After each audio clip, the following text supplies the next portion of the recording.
Bonjour, je vous propose une nouvelle vidéo sur le thème « Vous ne vous posez pas la question, alors je vais vous apporter la réponse ». Vous ne vous êtes jamais demandé pourquoi Brigitte Bardot n'avait pas été canonisée.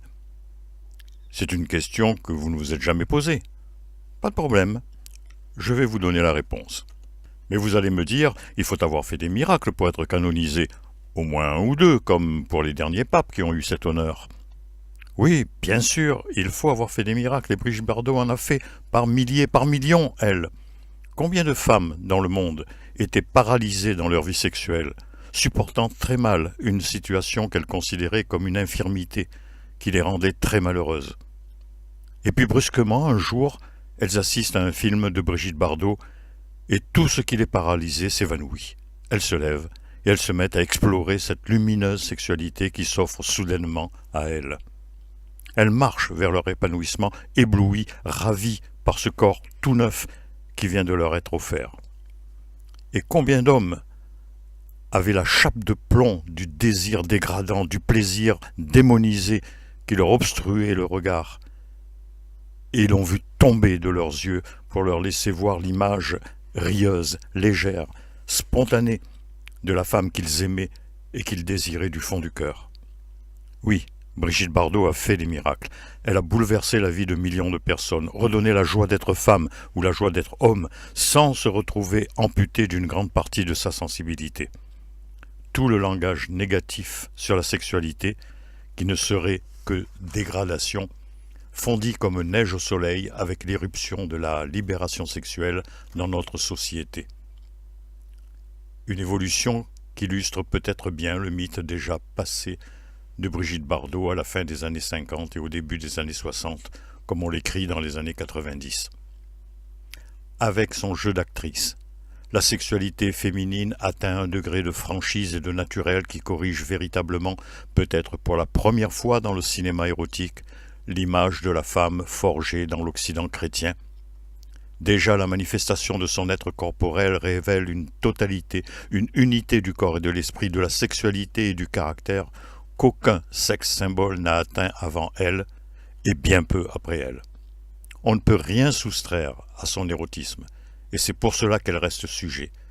Il est sans doute exagéré de la considérer comme une figure symbolique de l'émancipation féminine, mais cette féminité indivisible qu'on ne peut arbitrairement ni simplifier ni non plus aisément démoniser ou caricaturer était certainement un message.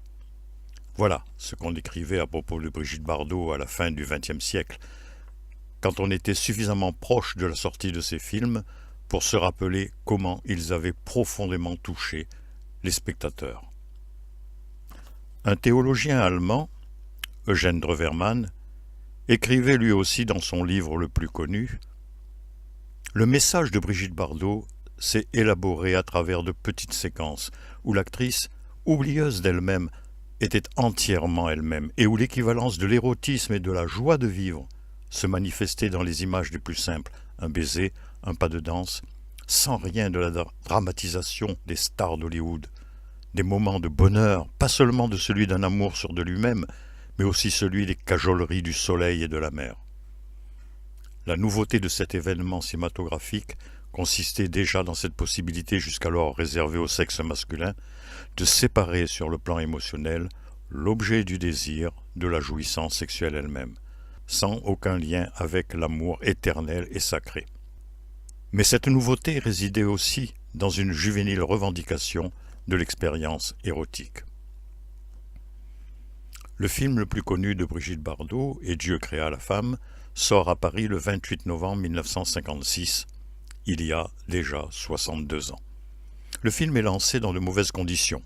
Il ne sera apprécié que petit à petit, le temps pour les spectateurs de s'identifier à l'actrice et d'être fascinés par la nouvelle féminité qu'elle propose.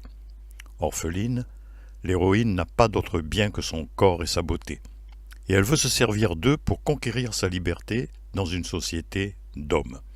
Or, cette société voulait ne lui offrir comme choix que l'alternative entre se retrouver enfermée au pensionnat ou se marier, les deux seuls cadres de vie concevables pour une jeune fille afin qu'elle soit protégée.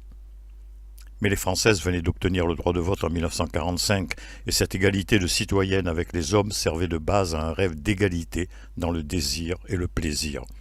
Le film montre bien que les hommes font ce qu'ils veulent, ne sont pas jugés, et que seul le personnage féminin se voit reprocher sa conduite, pas son amant.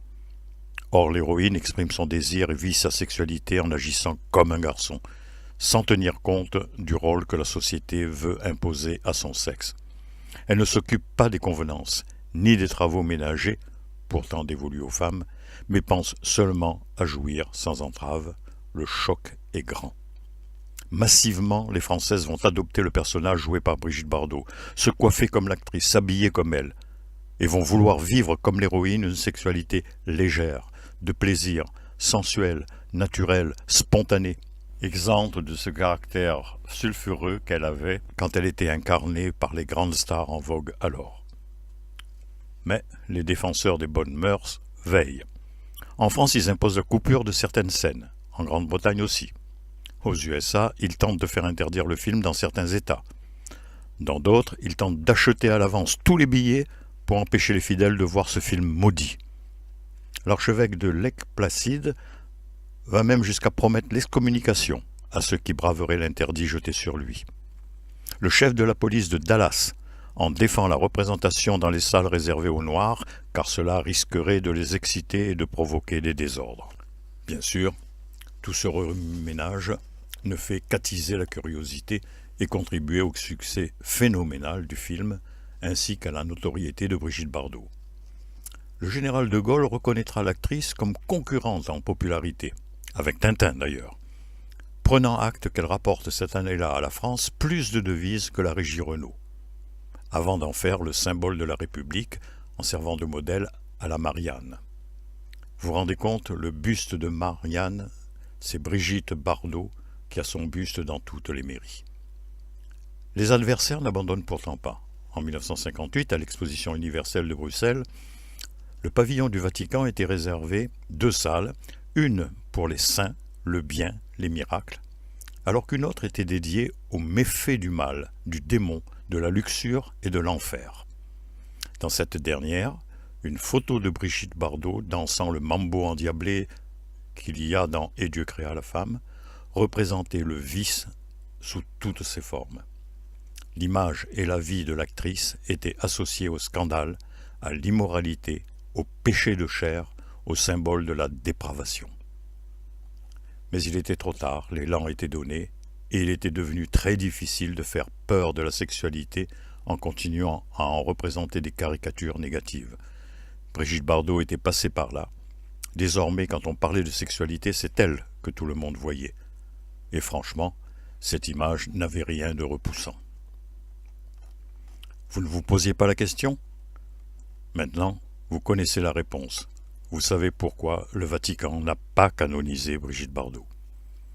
À bientôt pour la réponse à une nouvelle question que vous ne vous posez pas. Et si vous avez vous-même une question que vous ne vous posez pas, n'hésitez pas à me la poser dans les commentaires de cette vidéo. Si elle entre dans le domaine de mes compétences, je me ferai un plaisir de vous apporter une réponse. À bientôt.